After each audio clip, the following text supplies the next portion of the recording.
Trump anuncia a la Casa Blanca que habría alcanzado un plan para el fin de la guerra en Gaza. El plan de 21 puntos incluiría el fin de los combates y el regreso de los rehenes israelíes en poder de Hamas. Vamos en breve hasta Washington por todos los detalles de esta historia. Soy Jenny Pérez y en Berlín para Deutsche Welle. Destacamos.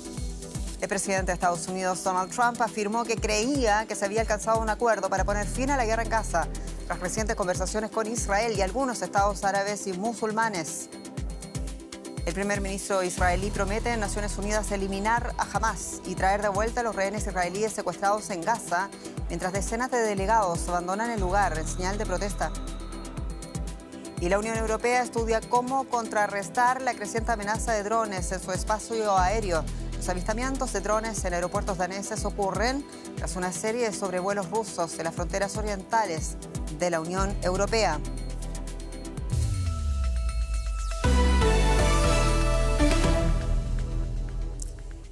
El presidente de Estados Unidos, Donald Trump, aseguró que un acuerdo para acabar la guerra en Gaza está muy cerca. Preguntado por periodistas si al salir de la Casa Blanca Trump se mostraba optimista sobre un acuerdo, aunque no anunció los detalles. El mandatario volvió a impulsar las negociaciones esta semana, aprovechando la presencia de representantes de la región de Oriente Medio en la Asamblea Nacional de Naciones Unidas. Allí, Trump presentó un plan de 21 puntos a los países árabes. Vamos a escuchar partes de esas declaraciones este día en la Casa Blanca. Parece que tenemos un acuerdo sobre Gaza y vamos a comunicarlo. Creo que es un acuerdo que permitirá recuperar a los rehenes. Será un acuerdo que pondrá fin a la guerra. Será un acuerdo, será la paz. Creo que tenemos un acuerdo. Será el octavo. Y mi colega, José Díaz Briceño, tiene más detalles ahora mismo en Washington. José, ¿qué más se sabe del plan de Donald Trump? ¿Se trata solo de un potencial acuerdo de cese al fuego o también aborda acaso el futuro inmediato del enclave palestino?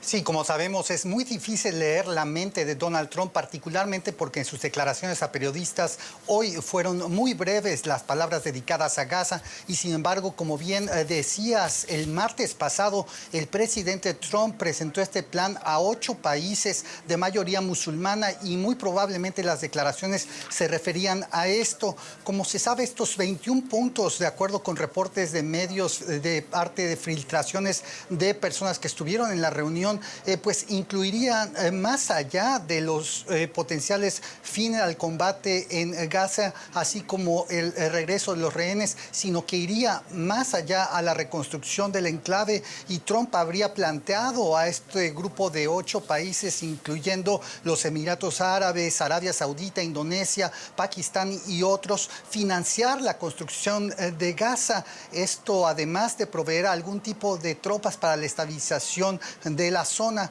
Esto obviamente también fue presentado, de acuerdo con pues medios aquí en Estados Unidos, el jueves pasado a Benjamín Netanyahu, por el propio día de ayer, por parte de Steve Witkoff, el enviado especial del presidente Trump. Todavía hay preguntas sobre exactamente cómo avanzaría, pues la Casa Blanca no ha publicado detalles del plan y, sin embargo, lo que despierta la esperanza aquí es que en principio el plan no estaría contemplando el que Israel quedara como el único estado en la región, sino que se abriría la posibilidad a 2 estados. El próximo lunes está programada la visita de Benjamín Netanyahu a la Casa Blanca y ahí quizá podríamos conocer más detalles. Interesante, José, y en medio de todo esto ha trascendido también que el ex primer ministro británico Tony Blair está involucrado de lleno en la propuesta de Trump para el fin de la guerra en Gaza. ¿Qué dice este acuerdo de las cuestiones más espinosas, por ejemplo, como el futuro de Hamas y también el retorno de los refugiados palestinos? Así es, se sabe que Tony Blair, el ex premier británico, está pues colaborando de cerca con el yerno del presidente Trump, Jared Kushner, y en principio, de acuerdo con los reportes y filtraciones de prensa, se consideraría a Blair como una autoridad máxima en Gaza, que estaría pues conociéndose como la autoridad de transición bajo un mandato de Naciones Unidas. Esta autoridad, en principio, de acuerdo con los reportes, partes duraría alrededor de 5 años para vigilar justamente la reconstrucción del enclave. Recordemos, Tony Blair ayudó a resolver la cuestión pues conflictiva en Irlanda del Norte, pero su papel al apoyar la invasión de Irak lo hacen una figura que un tanto controversial en la región de Oriente Medio. Hay que decir también que el tema de la anexión de algunas partes de Cisjordania fue presentado por los países musulmanes en esta reunión de Trump como algo que no podía permitir a Israel hacer, y es algo que conocimos esta semana. El presidente dijo que no lo permitiría. Hay que decir, toda esta propuesta choca directamente con algo que se había barajado a principios de este año, de crear una riviera en Gaza por parte de Estados Unidos y el desplazamiento consecuente de los palestinos, algo que en principio en esta propuesta no estaría considerado. José Díaz Briceño, muchas gracias en Washington. Y el primer ministro de Israel, Benjamín Netanyahu, se dirigió a la Asamblea General de Naciones Unidas en Nueva York. Antes de su discurso, decenas de delegados abandonaron el auditorio mientras otros lo aclamaban. Netanyahu dijo que había organizado que su intervención se transmitiera por altavoces en Gaza con la esperanza de que los rehenes israelíes que aún se encuentran allí pudieran escucharla. Afirmó que Israel se había recuperado de su día más oscuro, el 7 de octubre de 2023, para lograr lo que él calificó como su retorno militar más asombroso de la historia. También insistió en que Israel se había esforzado por minimizar las bajas civiles en Gaza y acusó a Hamas, grupo considerado terrorista por la Unión Europea, de robar la ayuda alimentaria facilitada por Israel. Vamos a escuchar partes de las declaraciones del primer ministro de Israel en la Asamblea General de Naciones Unidas. Los últimos elementos, los últimos restos de Hamas están atrincherados en la ciudad de Gaza. Prometen repetir las atrocidades del 7 de octubre una y otra vez, no importa cuán disminuidas estén sus fuerzas. Por eso Israel debe poner fin a la amenaza. Por eso queremos hacerlo lo más rápido posible. En Nueva York está el periodista Benjamín Álvarez con los detalles. Benjamín, ¿qué más se dijo el primer ministro israelí? ¿Qué dijo allí en la Asamblea? ¿Y qué reacciones políticas también ha generado su discurso? Lo mencionaba Jenny, varias de las reacciones se mostraron en el momento en que anunciaron el ingreso del primer ministro israelí, una escena que se repitió, la vimos acá en este mismo lugar en Naciones Unidas el año pasado. Decenas de asambleístas se retiraron. El aplauso que se escuchaba también en parte por las transmisiones provenía en gran parte de la tribuna, no de los delegados. En la tribuna estaban varios simpatizantes del primer ministro. Pero esa fue una escena bastante interesante. Demoró varios minutos en poder iniciar su discurso. Netanyahu dijo que Israel, lo cito, terminará el trabajo en Gaza. Y hablando de las reacciones después de su discurso, críticas fuertes también de parte de la oposición en Israel. El líder de la oposición israelí dijo que Netanyahu no presentó un plan para traer a los rehenes a casa, no delineó una ruta para poner fin a la guerra y no explicó por qué después de 2 años Hamas aún no ha sido derrotado. Benjamín Álvarez en Nueva York, muchas gracias. Y más noticias, mañana se reimpondrán las sanciones contra la República Islámica de Irán por incumplir el pacto de no proliferación nuclear. Ocurre tras el fracaso de una iniciativa presentada por Rusia y por China que intentaban posponer su entrada en vigor de estas medidas. La propuesta de Rusia y China solo obtuvo 4 votos a favor frente a 9 en contra y 2 abstenciones. La reimposición de las medidas es promovida por Francia, Alemania y Reino Unido, que consideran que Teherán no ha cumplido con los compromisos de limitar su programa nuclear adquiridos en el acuerdo alcanzado en el año 2015 y abandonado por Estados Unidos en el año 2018. En Estados Unidos, el exdirector del FBI, James Comey, ha sido imputado, según la acusación, por mentir al Congreso de Estados Unidos en un nuevo episodio de la ofensiva del presidente Donald Trump contra sus adversarios políticos. La acusación sostiene que Comey falseó declaraciones y obstruyó la justicia en torno a la investigación sobre la injerencia rusa en las elecciones presidenciales de 2016 que dieron la victoria a Donald Trump. El fiscal federal designado para el caso advirtió que de ser declarado culpable, Comey podría enfrentar hasta 5 años de prisión. Trump ejerció presión pública sobre la fiscal general Pam Bondi, instándola a actuar contra Comey y otros quienes señala como rivales políticos. Vamos a las noticias económicas y financieras con mi colega Juliana González. Bienvenida. Gracias, Jenny, porque también en el frente externo Donald Trump da ciertas batallas. El presidente de ese país reavivó el jueves su guerra comercial global con el anuncio de nuevos aranceles de hasta el 100% para los medicamentos, salvo para aquellos que ya tengan un acuerdo comercial como la Unión Europea y Japón. La medida entraría en vigor el 1 de octubre. La Comisión Europea asegura que la industria farmacéutica del bloque estaría protegida, ya que el acuerdo tiene un límite máximo del 15% para los aranceles. El republicano también anunció aranceles del 25% para los camiones de carga pesada que ingresan a Norteamérica, medida que afecta directamente a México. Y en otras noticias de Estados Unidos, por decreto, el presidente estadounidense dio luz verde a la venta de la división estadounidense de TikTok a un grupo de inversores cercanos a su gobierno. Todo ello pese a que el gobierno de China no ha aprobado aún la venta de TikTok, que pertenece a una empresa china, a ByteDance. El jueves, durante la firma de la orden ejecutiva, el mandatario aseguró que si estuviera en su poder conseguir que TikTok fuera 100% MAGA, en alusión a la base de su movimiento, lo haría. Luego añadió que sería una plataforma neutra. En el futuro, la nueva entidad no podrá cooperar con su otrora casa matriz en virtud de la ley de 2024 que obligaba a la venta por motivos de seguridad nacional. El contencioso de TikTok sigue en el limbo, aunque parece que hubiera un poco de luz. Y de esto hablamos nosotros con Ana Nieto, nuestra analista financiera en Nueva York, a quien saludo con mucho gusto. Ana, aún no hay venta de TikTok. ¿Cuáles son los detalles de lo aprobado ayer por el presidente Trump? Sí, no hay venta porque ni China ni ByteDance, la parte vendedora, han dicho nada. De hecho, Donald Trump ha ampliado 120 días más el plazo para no aplicar la ley que le obliga a cerrar la aplicación si no se desinvierte por parte de ByteDance.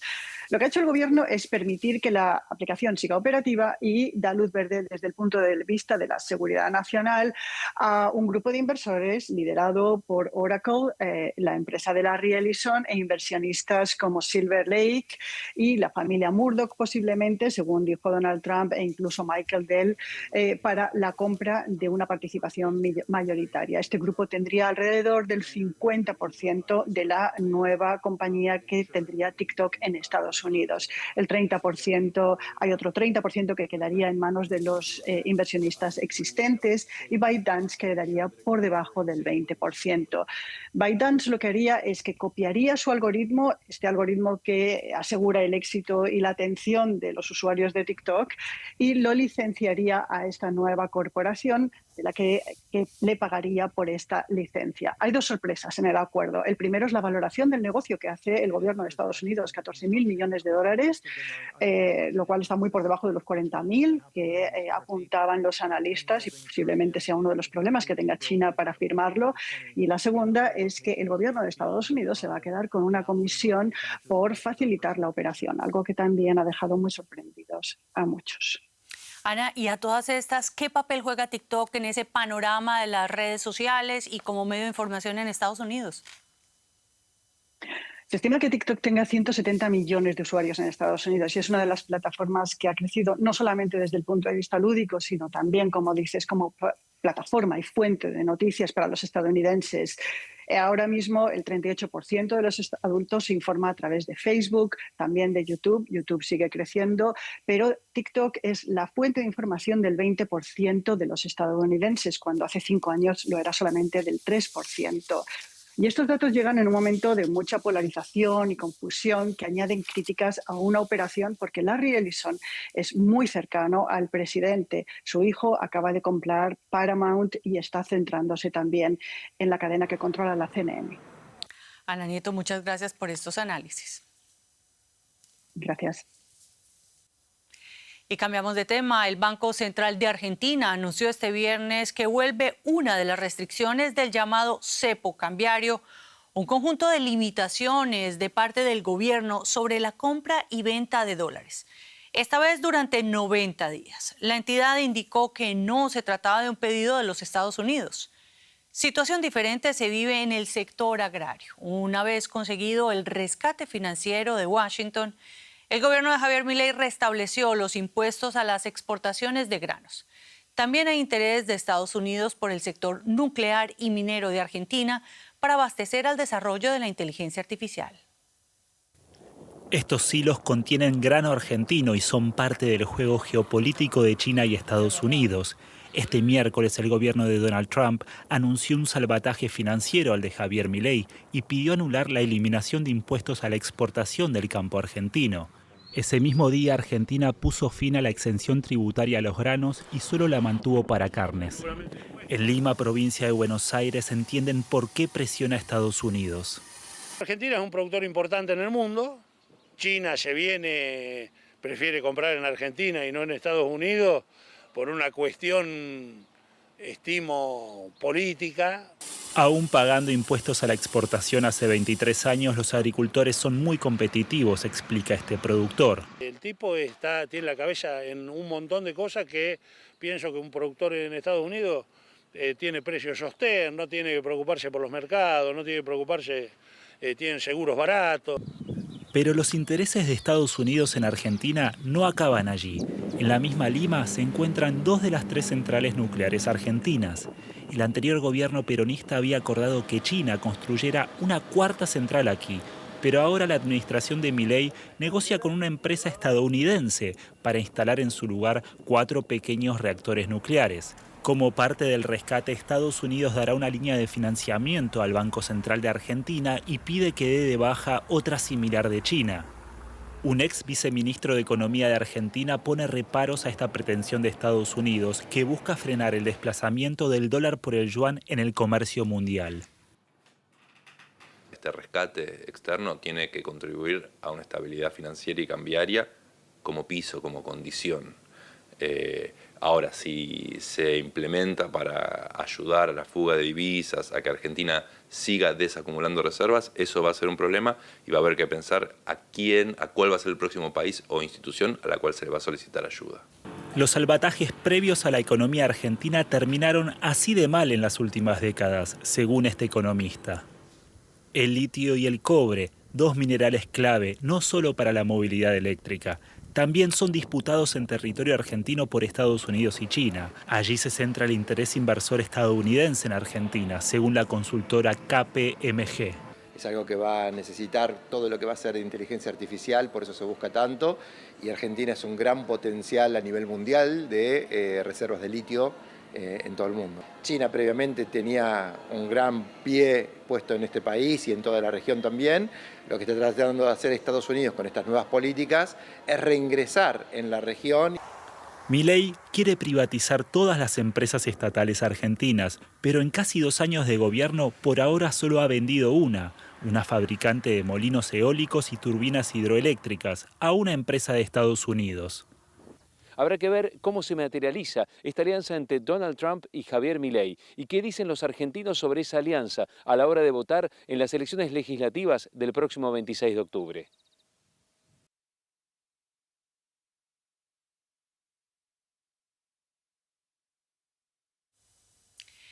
Y la empresa tecnológica estadounidense CloudHQ anunció este jueves una inversión de $4.800 millones para la construcción de 6 centros de datos en México.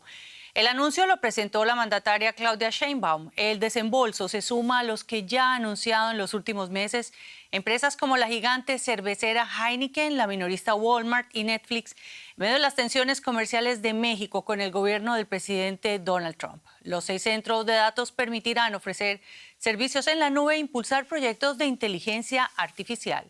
CloudHQ construirá sus plantas en el estado de Querétaro.